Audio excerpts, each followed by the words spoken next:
From WHQR Public Media, this is The Newsroom. I'm Ben Schachtman. Thanks for joining us. On today's show, I'm sitting down with Jason Smith, who was recently sworn in as District Attorney for Pender and New Hanover counties. Smith has served in the office for many years, but he's now in charge. And when I asked him what's on his mind as the new DA, he told me youth violence. It's a difficult issue that seems to defy easy explanation and assuredly defies easy solutions. It can also be a racially charged subject. While youth violence is not limited to any specific demographic, we do see a disproportionately high number of gang-related and gun violence incidents in lower-income black neighborhoods. So addressing the issue without trafficking in stereotypes or stepping into a white savior role has proved challenging for some. But that doesn't mean the topic should be ignored. I don't claim to have the answers, and I'm not sure any one person will. But throughout this year, I'll be sitting down with people who care about the problem and have something to offer. Now, Smith sees things from the point of view of a prosecutor and the district attorney's office, as part of the criminal justice system. That gives him some leverage to convene people to work on the problem, but it also poses some limitations. Not everyone who needs to be part of the solution is going to trust a DA. But Smith is the first to admit that he and his office can only be one piece of the puzzle, one part of the solution. All of that said, violence and crime will eventually, almost definitely land someone in front of a judge, standing across the aisle from a prosecutor or Smith himself. So his point of view is an important part of this conversation. All right, District Attorney Jason Smith, thank you so much for being here. Thank you, Ben. So before we get into this, I just want to ask how things at the office are going, because I know there was some, there were some stresses around the election, and you're kind of rebuilding a new administration after 20 years. So even with none of that, this would still be a challenge. So how is it going? Sure, things are going great. I've been in a month today, and we've had the holidays. Obviously, people have off on the holidays. It's helped, but things are going well. All right. So we talked about this when you were on the campaign trail, and we were talking about this off mics. Mm-hmm. One of the things that has preoccupied you thinking about what you would do in the district attorney's chair is youth violence. Right. So tell me, what does the issue look like from your point of view before we get into possible solutions here? Well, look, I grew up in Birmingham, Alabama. I grew up knowing gang members. I've grown up with violence, not necessarily close to me, but I've had friends in gangs. But I watched the, certain gangs coming down and establishing themselves in my school when I grew up, and watched the violence go from there. And look, it's been 30 years since I've been in high school, and it still bothers me. It still bothers me that I've got friends that are dead because of violence, gang or not, and going, I knew how they were. I mean, I played sports with them. I knew how they were, what good people they were. And you're like, how do you change this? How do you prevent either their incarceration or their death? And it's kind of been with me for the last 30 years.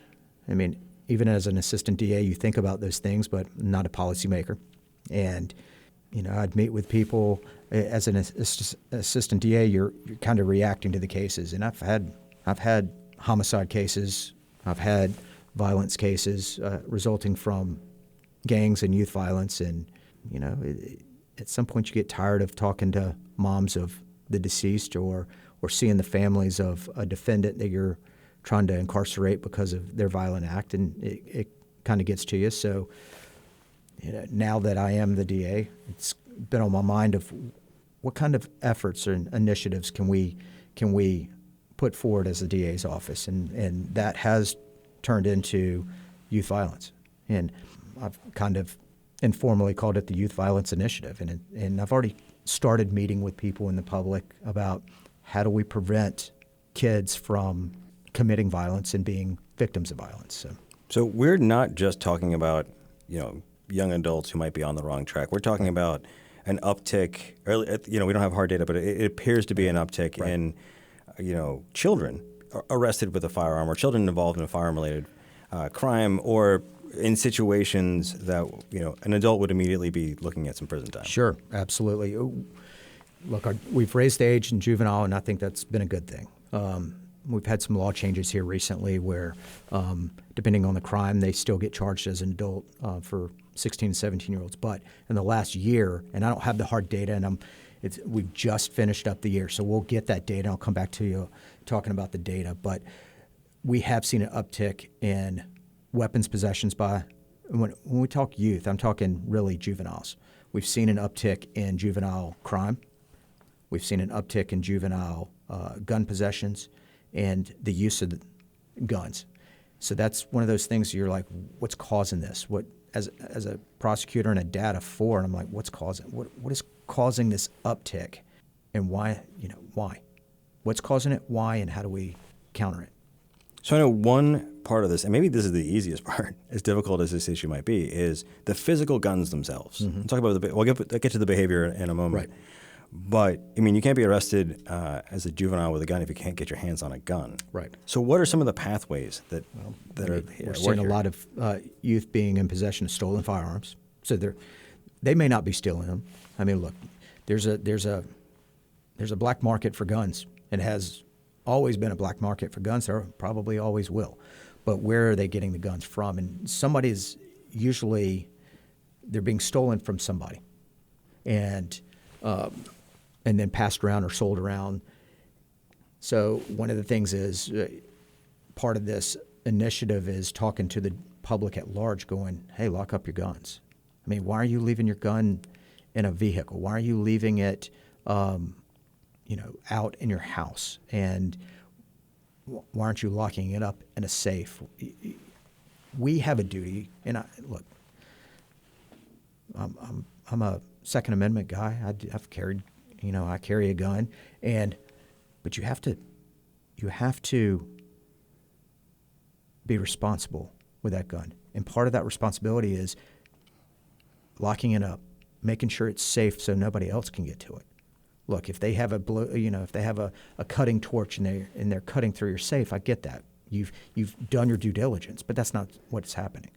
A lot of guns are being stolen out of houses because they're not locked up in a safe. A lot of them are being stolen out of vehicles, which we know it's easy to get into a vehicle, and there's not a safe in your vehicle. The number of times, and I live in northern part of New Hanover County, and I would say 4 or 5 times over the last couple of years, I've woken up and gone down to my car and seen the glove compartment open or the center console flipped up. Sure. And I don't leave a gun in my car, but if I had it would be gone because someone rifled through my car to see what they could get. Right. It's shocking when I talk, because I had this conversation with some high-ranking folks at Wilmington Police Department recently, just how many guns are just like that stolen out of cars. Yep. Some of them with stickers on the car advertising your particular favorite firearm. Yes. I mean, look, and I say this about social media all the time, and talking to youth about social media, you publicize everything about yourself on social media. We're starting to see it on vehicles. Not starting, we've always seen it on vehicles. Political bumper stickers. They can tell all of, that used to be a jury question of mine. What bumper stickers do you have on your vehicles, or magnets nowadays? And they would tell you, and you're like, okay, now I know kind of your political affiliation. I know, are you a gun owner or not a gun owner? Do you even have kids? Because a lot of them have here's how many kids I have, and sometimes with names, and you're like, oh my goodness, you're publicizing it. So, yeah, you've got that dynamic of law-abiding citizens creating part of the problem. Now, we're seeing a lot of this too, and our office does a pretty good job about prosecuting straw purchasers, and we're starting to see a lot more straw purchasers too. And what that means is this. Maybe a youth or somebody who's a convicted felon can't buy a firearm. They can't.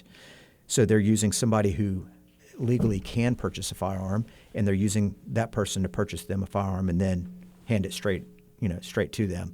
And that's called a straw purchaser, and it's against the law to do that. So our youth are getting it through straw purchases. They're getting it through stolen, the stolen weapons market. They're stealing it themselves at times. Some they're buying, but you're going to have to buy it from somebody who's just as nefarious as that person. So that's the gun side of it. Yep. We could get way more in detail about that, but I want to pivot a little bit to, I guess, the behavior side of it. Yeah. Right. So, what has to happen, or what do you see happening that puts a kid, and we are talking about kids here, puts a kid in a situation where they're caught with a gun? That's the question, right? What? I mean, we were talking off mic, and what drives a 13, 14, 15, 16-year-old to say, hey, I need to carry a gun. I need to carry a gun to school. We've seen a lot of that recently, too. Possession of firearms at schools. What drives a kid to walk down the street with a gun? We're not even talking about using it at this point. We'll get to that. That's the next question, right? But what drives a kid to want to carry a gun? Is it, the cool thing to do? Is it necessary because of, their activities, for safety, for defense? Again, no, you can't. That's not a legal reason. But we're talking about what is in the mind of that youth. That's the good question. That's the $1 million question. I think a lot of this too is shielded from the public because when there is a prosecution, a lot of the times this is happening in juvenile court, so it's not public. Right. And I see a lot of people in the comment section, which is, I know, a foolish place to go, but I see people speculating with no real, firsthand knowledge. So some people do make the argument that, it's not the kid's fault. They need it because they feel threatened. I hear people blame social media. I mean, when I was a kid, I brought a pocket knife to school because I thought it was cool. I thought I would impress my friends. So, you run that through the Facebook accelerator, and maybe this is what you get. Right. Or, there are definitely, we've seen some of these kind of frighteningly addictive and contagious, like TikTok challenges. Right. Bring a gun to school challenge. It's that dumb, but it happens. Right. So I do think a lot of this is sort of opaque to the public. I think that's troubling enough. Obviously, a kid with a gun in a school, right? Because it could go so wrong. I mean, there was a situation a couple months ago at a school where the gun got taken away from the student, but if it hadn't, that could go south real fast. Real fast. So let's go there. Then when it does go south, when there is gun violence involving a kid, do you get a sense that that there was like a trajectory where they could have been stopped earlier? A lot of times you can't. A lot of times it comes out of the blue. You're like, oh my goodness, what just happened? But we've seen it as you dig into some of these mass casualty events at schools, right? Nationwide, not here, but mass casualty events, the Columbine and some of the others, and you spend the years of digging in of who is that person. The signs start to show, right? Oh, he's having, mental health issues here or social issues here. We don't have that luxury of digging into an individual's, motivation as much. Now we can. That's one reason we have a juvenile court and system is you're trying to rehabilitate these kids, and part of it is mental health assessments and trying to get to the root of the problem, right? So there's always a reason. The question is, how do you find the reason? How do you find it quickly to stop that type of behavior, right? Because you're going to have to. I mean, maybe the kid gets out of secured custody and he's back at home. And do we expect him to change behavior at that point in time? Probably not. I mean, most times they're kids. If anybody's been around a kid, trying to change a kid's behavior, it doesn't happen the first time. Yeah. So, again, we do a good job of figuring out motivations, but how do we, I guess as a community, how do we find what motivates that kid and how do we change it? Changing hearts and minds. Yeah. How do we change that? It's interesting. You brought up colloquially called school shooters, right? And there's, at least as a layperson from the outside, it seems like a different pathology of young white kid who tends to have similar themes over and over again, versus a young black or Hispanic kid who's involved, or who maybe a family member is involved in gang violence. Yeah. I mean, the end result is still the same. Still the same. A gun in the school, that's terrible. But in both cases, I think I see people racializing this, saying like, well, this only happens to this group of people. This only happens to this group. Well, I think it's clear that I don't think anyone is safe from the issue. No, I don't think anybody's safe from the issue, no matter their race, and right now their age. What scares me is we can have mass casualty at a school, and due to a school shooter, and that's their intention, going there and creating mass casualties. Or we can have it on the streets, and, for instance, we saw it in, I think, Birmingham, Alabama, a few months back of there's a shootout down at 5 Points South there, and there's multiple casualties. A lot of them were unintended because people get caught in crossfire. So, yes, people are going to say, well, it's a different, different motivation, but again, same result.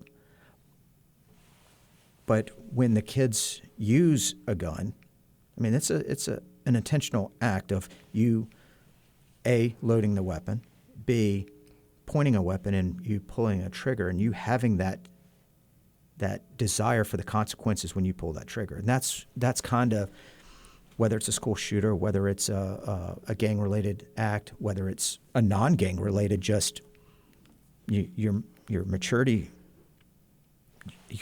level, you deal with stressors and anger a different way, and some deal with anger through violence, right?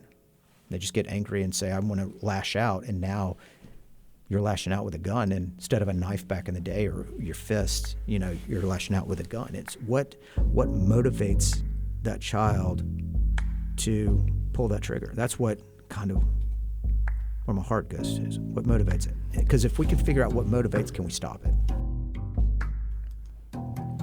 All right, well, we need to take a quick break. We'll be back in just a few moments with more of my conversation with District Attorney Jason Smith, talking about youth violence.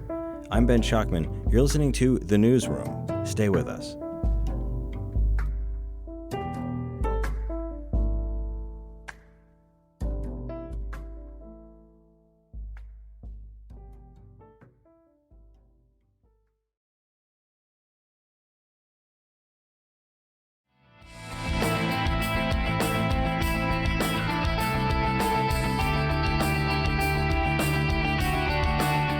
Welcome back to The Newsroom. I'm Ben Schachtman. Thanks for staying with us.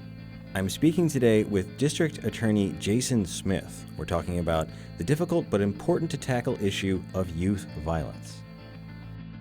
Something I've heard from law enforcement, and I had this conversation with your predecessor, Ben David, about what I kind of sometimes call nihilism, or just this detachment from reality, especially from people who use guns in violent acts under the influence of drugs and alcohol, but even more generally, just, people who are getting ready to commit a pretty heinous act of violence with really a low-level understanding of what it really means. People who drive by and shoot up a house without thinking, oh, what if the person I wasn't mad at is in the house? Right.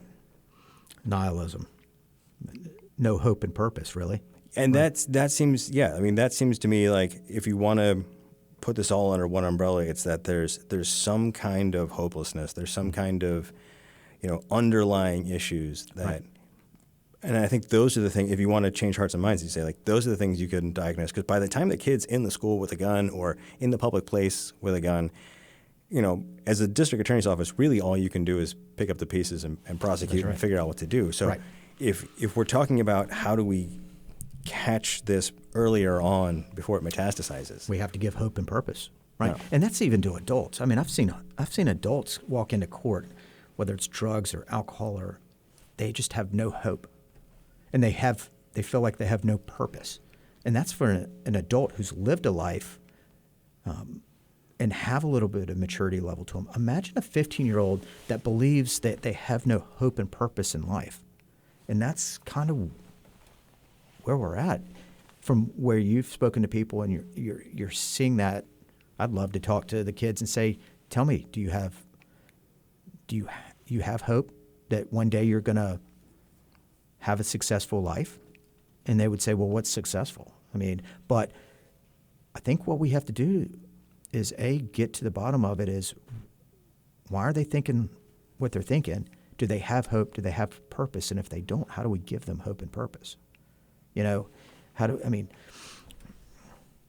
find that people, when they work, and I'm not saying this, just generally, people are happier when they work. Why? Because it gives them purpose. They're doing something that gives purpose. That purpose is I'm going and I'm utilizing my skills, whether it's hands or mind, and I'm making money, to pay bills, and I'm raising a family. That's hope and purpose.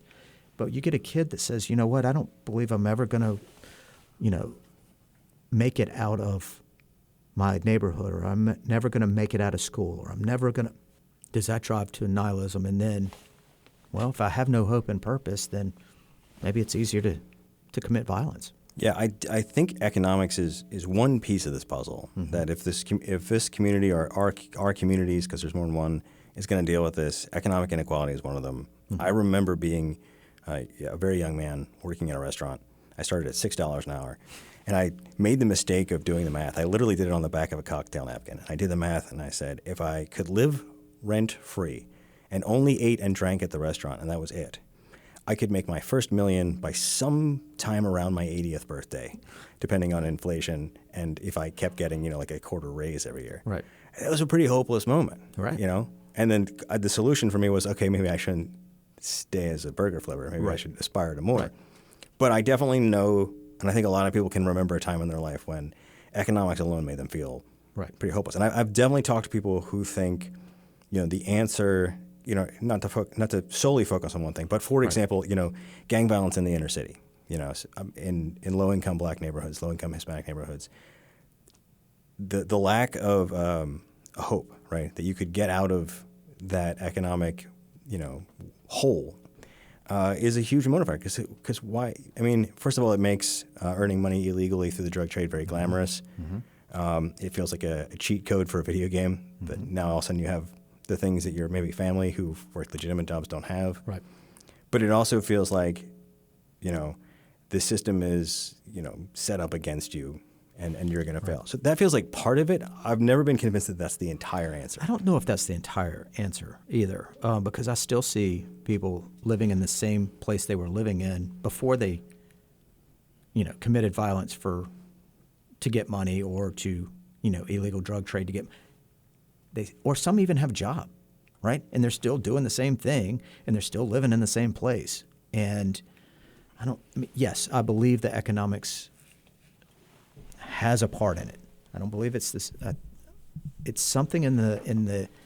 I hate to go back to it, but hope and purpose. I mean, look, you had that. You were going straight from burger flipper $6 an hour to a millionaire. There's a lot in between that, right? Yeah, and we currently live in that. Yes. In that middle part, that middle class, in that middle America where, you can have a job, may not be the greatest one, but you're able to provide for your family and buy goods for you. There is, look, everybody's social media does this. I want to be a rich athlete. I want to be a rich this, a rich that, and we kind of lose that.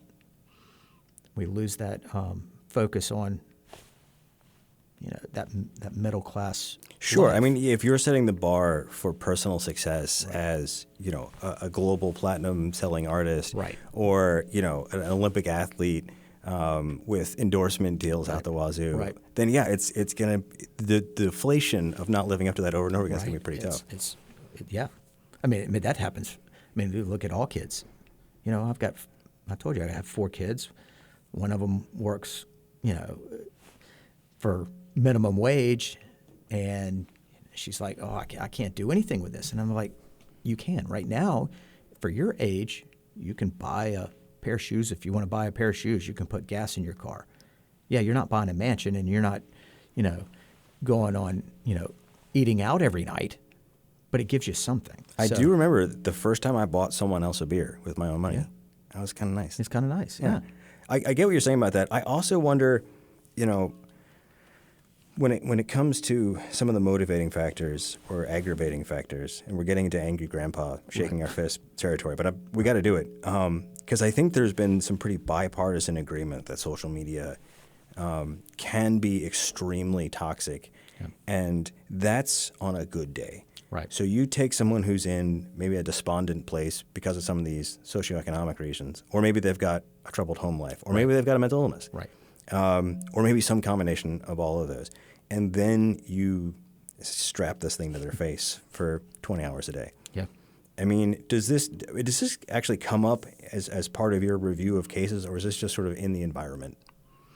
I don't see it as much in my case, in the cases. I mean, we'll hear about it, but not so much. When we get people's phones, we can see their searches and everything else, but I don't know if they're on TikTok for 20 hours. I don't know if they're on Instagram. I don't, you can see it if they're talking about it with other people's in text messages or they have these posts of, I have no life, I have no hope type stuff. But I mean, nobody comes to us and says, hey, look, here's a mitigating factor in this kid's case is, social media has made him worse. Now, those we'll probably find out after a year of digging in their past. Maybe and you see it in the shooter type or school shooter type environments, but not as much here. Now, look, do I see photographs of the glorifying of violence? Of course we do. Of gang violence, of drugs. I can't tell you how many times I've seen fanning of money in selfies. And right. You're like, well. People in a Bugatti with a brand new chrome AK-74. Right. So again, though, do I think that social media has a negative effect on people? Yeah. Can it be used for positive? Yeah. Too much of anything's a bad thing. Right? Well, yeah, and I think it's easy to overdose and then just keep overdosing on social media. Yeah. I think what people are looking for is, even people who really care about this, they are looking for an easier explanation. Right. And I think blaming, a gun in the school on a TikTok challenge, even though that does happen sometimes, I don't feel like that's the master key either. That is not the master key. I think that we want the easy answer. I'm here to tell you there's no easy answer, or this would have been resolved years ago. I think that it's a hard answer and it's a hard conversation for many reasons. But what I'm trying to do is start this year of let's have those conversations. We can't bury our head in the sands because it's not going to go away. It's going to just get worse. We as adults have to do something about it. We as a total community we have to do something about it. We have to come together. And we may be in rooms where we don't look alike, we don't act alike, we don't make the same money, we don't do the same things, but, and there's times maybe I've been on the opposite side of an aisle from you, but we still have to have for the good of what we're trying to accomplish, we have to have those conversations and try to get those hard answers. I think this is peak grandpa, right? This is the first in this direction. But I think it's got to be said, because I don't hear this coming up in conversations a lot. I think people are afraid of going here a little bit, and that is talking about morality or spirituality or work ethic. Right. I think those are all hands on the elephant. They're all a piece of a bigger puzzle. Right. And I say this as someone who would have absolutely hated hearing this as a 16-year-old. But there's got to be something going on in that sphere, in the inner life of a child who makes this decision. Beyond socioeconomics, beyond social media. Right. It's a heart change. I say it to my kids. And look, we are Christians. We go to church. I always talk to them about, hey, it's what's in your heart. And without getting on my preaching soapbox, but what's in your heart, and that's kind of a lot of it is heart filled with anger. Well, how do we change that? Or heart filled with lust, and heart filled with envy, and heart filled with,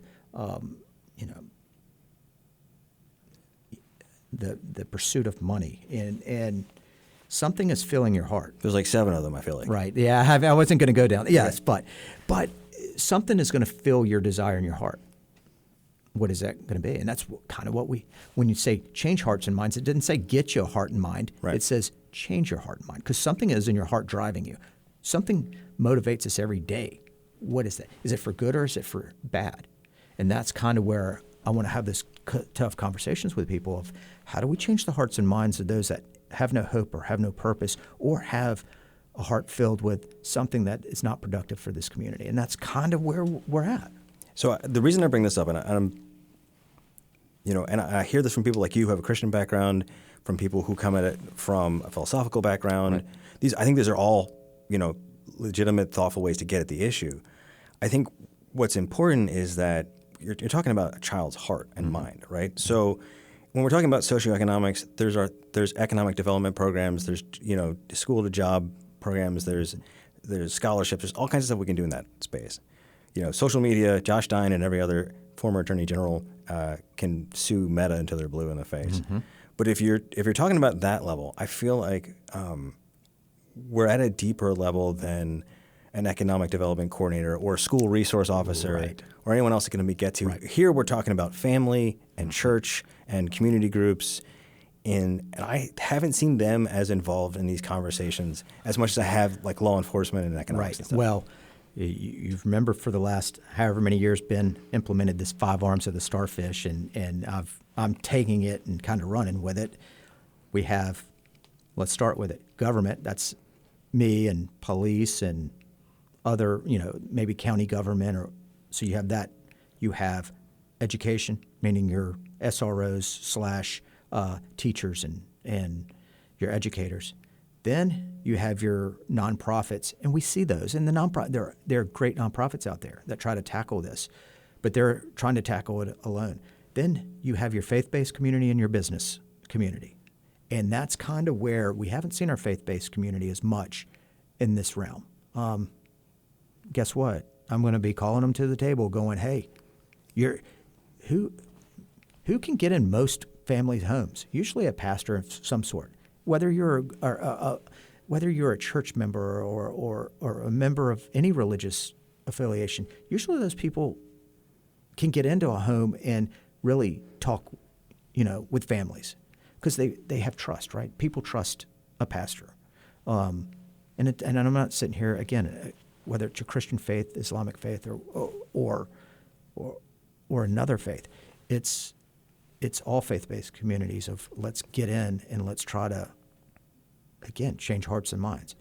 Now, we all have to play together, right? That's the 5 arms of the starfish have to play together, and that's kind of where we usually rely on our nonprofits. All right, what program do you have nowadays? Our economic program. Well, we can say economic programs, but for a kid, they can't work until they're, 15 now? Yeah. Do you know what? We can train them to do stuff. We can train them to, I've got a 16-year-old kid now who says, Dad, I want to try a welding course. And I'm like, yeah, how do we do that? It may be that you've got a nonprofit that, hey, look, we've got Kids Making It, right? And they're doing, Kids Making It does carpentry work all the day long. And I can show you some of the stuff that they've done. They're teaching kids a craft or a trade that hopefully will stay with them forever, right? So there's things I think we can do over those 5 arms that if we come together and put our heads together, and it's not relying on just one. You talked about, a savior mentality. I don't want to be a savior mentality. What I want to do is bring all these together and say, all right, we work together as a community. The community can save these kids. Yeah. So you're referencing off mics. I was talking about one of the issues I've seen in this space is white men and sometimes white women, yes, who mean well, hearts in the right place, have entered this space of community safety or public safety or whatever you want to call it, gang violence, youth violence, and have not treated the black community as equals, or maybe more importantly, let them take the lead. Right. Say, how can I be a facilitator? How can I support you? Right. And saying, I'm going to fix this. And I think that has, again, no matter how good of a place their heart is in, that has sort of foreclosed the conversation and shut stuff down before it starts. Right. Yeah, that's not. And same for the religious approach. I think there are people who haven't brought religious communities into it. I'm not a religious person. It wouldn't be my choice for my kid, but that doesn't mean it wouldn't work for a lot of kids. That's right. And it may not work. Look, and your kid may not be a carpenter. Some kids making it may not work for you. Know what I'm saying? Some just don't have that skill. But when we're talking about organizations out there and parts of our community out there, we kind of designate those 5 grand types of organizations that can reach out to a family unit, to a kid, to others, and try to change hearts and minds. And we're not, look, it may not work with a kid, it may work with an adult. So, and we do see that a lot. And so not everything may work, but we need to have the conversation.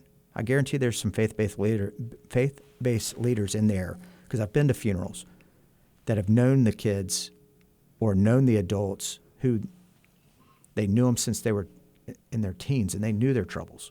Why? Because usually teens will go to somebody that they can trust and, with, hey, this is what I'm having trouble with. So kind of where I'm going with the faith-based community of they usually are the trusted ones, usually. Yeah. So. I also feel like sometimes people are afraid to sound Pollyannish. Right. Because, again, I think it's accepting that no one thing is going to be the magic bullet is probably helpful. None. For me, it was punk rock. That would probably not work for a lot of kids. They'd be like, what is this garbage noise? Right. But for a kid, there's got to be, the hope is that there is something, someone. I feel like everybody has a purpose in life. You just got to find what it is. All right, well, we need to take one more quick break, and we'll be back in just a few moments with the conclusion to my conversation with District Attorney Jason Smith. We're talking about the difficult issue of, and maybe some possible solutions to, youth violence. I'm Ben Schachtman. You're listening to The Newsroom. Stay with us.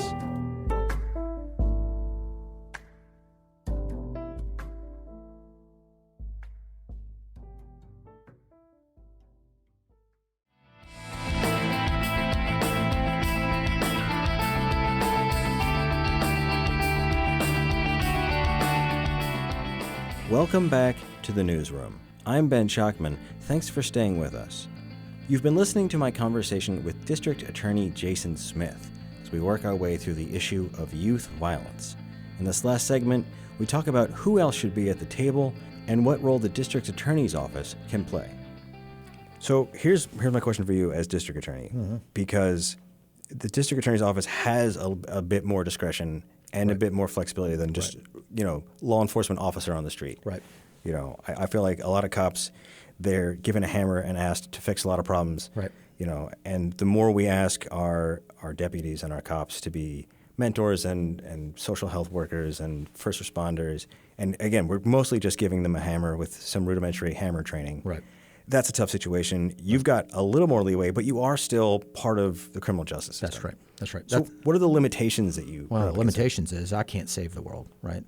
Because I am on the opposite side at times of either a youth, the family, something. So that's why I'm not here going, this is what I'm going to do. Here's what we have to do is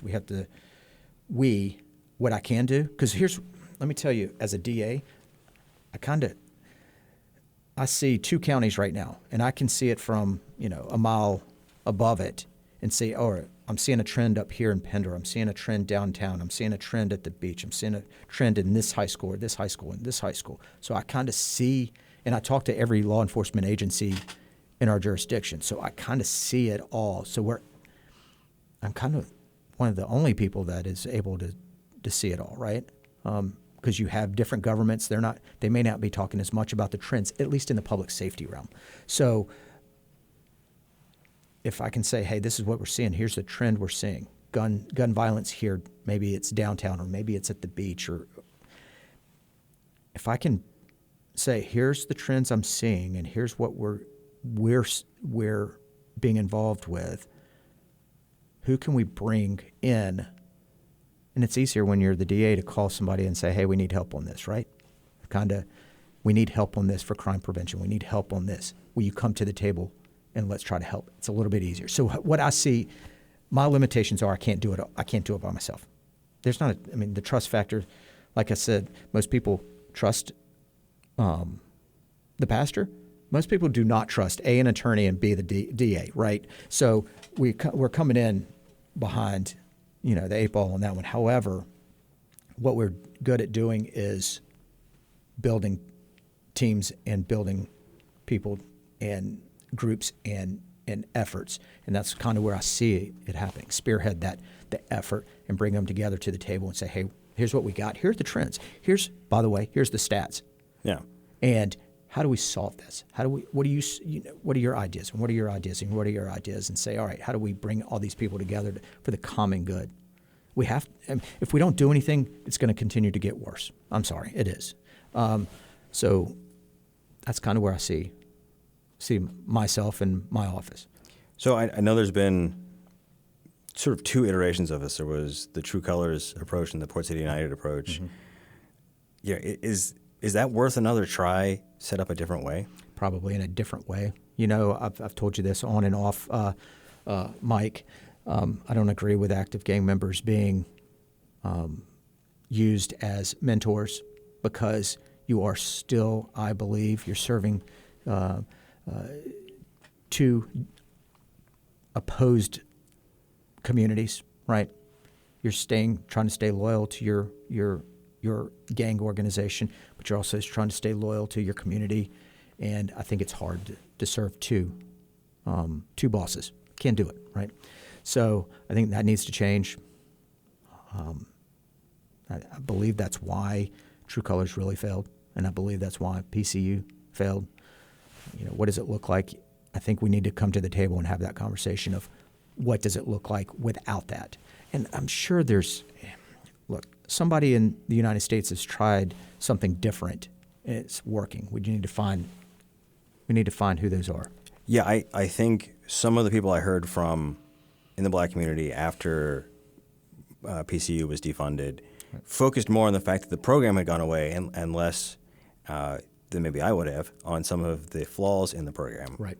But I think both the general population and specifically those people who are living in sort of high-risk areas would be open to another approach. I've spoken with some of the folks at Cure Violence Global in Chicago, where this thing started, who suggested a much different-looking bench of people, including, yes, former felons, maybe people who had been in the gang life and left, but also, to your point, pastors, local barbershop owners, local business owners, basketball coaches, football coaches, people who've been successful doing, and who have a pre-existing relationship, right, and some respect. It's hard to get kids to respect you. You have 4 kids, you know this. It's hard to get kids to respect you. Yeah, yes, but you know what it takes persistence, right? You show them the right path, and I mean, a barber can show somebody the right path. Pastor can, a business owner. Somebody who's been in a gang but now turned away from it, they can show them, a path to succeed. So, I mean, guess what, Ben? You get to come to the table, and you can come to the table too. It's not just, those 5.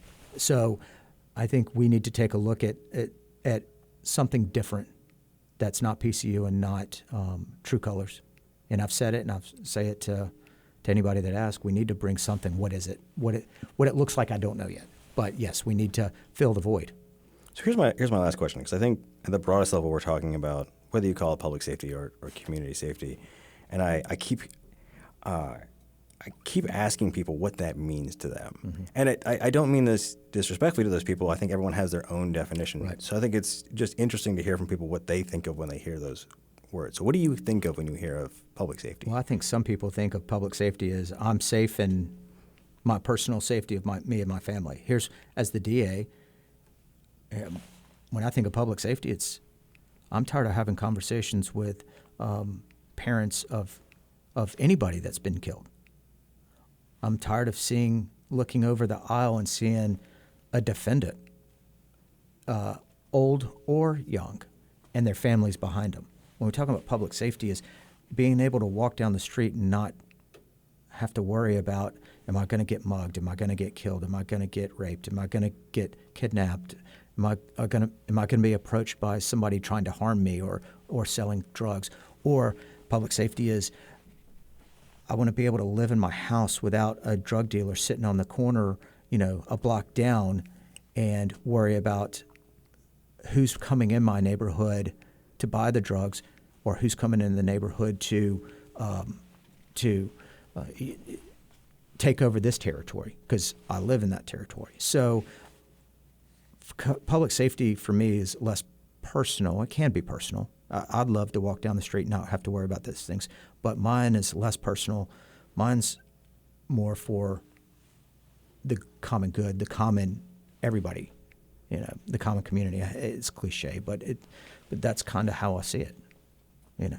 Would I love to work myself out of a job? Absolutely. It's never going to happen. I realize that, but we can reduce crime, right? We can reduce the violence, and that's where we've got to start somewhere, and that's why I'm talking about youth violence initiative. So let me leave on this note then. Like you said, it is always going to happen, right? We have got some tremendous personalities in this county who want to do good. We have a boatload of resources. Still, there will be kids who choose violence. Sure. So we were talking about this off mics, and I think it's in a way at the heart of all of this is that it is your job ultimately to hold people accountable as the state of North Carolina when they break the law. Right. But I feel like you're at cross purposes sometimes because you would also like to see some of these kids get out from under what they've done. Sure. So every DA has to handle this their own way. You are in certain ways, restricted by the law. But how do you see that tension with regards to youth violence here? Well, we have to, number one, if we don't hold people accountable, then they're going to say, I can do whatever I want. There's no accountability. We've seen that. I mean, you've seen it out west at times with different types of crimes. But we have to hold people accountable. What I want to do is more of the crime prevention of let's stop it before it happens, because when it does happen, you're going to have to be held accountable in some way. However, depending on the nature of the crime, we can rehabilitate. That's why we have a juvenile justice system. That's why we have not everybody's being thrown in prison for every crime. If you look at our structured sentencing, you've got murders, life without parole, or death, and it goes down from there. And some of them are mandatory prison sentences, some of them are probationary sentences. And while as I was campaigning, people were like, throw everybody in jail. Well, you can't, because the law doesn't provide for that, but it also is not the right thing. The right thing is try to rehabilitate when you can, depending on the severity of the crime and really the person. And that's what we look at. That's what we look at for any case. What is their criminal background? What is the crime that they've committed? And a lot of them involve victims, so what makes the victim whole also? So we still will have to do that. What I'm talking about on this is, look, we're trying to prevent the crime. Now look, what's going to happen tomorrow when we pick up a youth with a gun? We're going to try to change his heart and mind. Now, he's going to be held accountable in some way for that, but we've got to take – now he has to listen to us, right? Or at least he has to pretend like he's listening to us. We have his full focus because we're trying to now maybe mental health treatment, maybe it's educational requirements, maybe it's job requirements. I mean, that's what probation's about. Does it work all the time? No, it doesn't. But that's what we give second, third chances at times, to the point of people look at us and go, you're giving too many chances. Well, depends on who they are, right? Depends on is this their first time or is it their 10th time? Are they a habitual felon or not a habitual felon? We'll continue to do that. Really what I'm talking about is crime prevention and preventing it from ever happening. And when we talk about that, we get in the heads of middle schoolers and get in the head of high schoolers, because when they're 25, you don't get a captive audience. They may have made their mind up about district attorney at that point. That is true. That is true. So, well, it's an important conversation. I know that this is not the last word. Absolutely not. By any stretch of it, but I appreciate you being here. No, thank you, Ben, for having me. Thank you, sir. Thanks.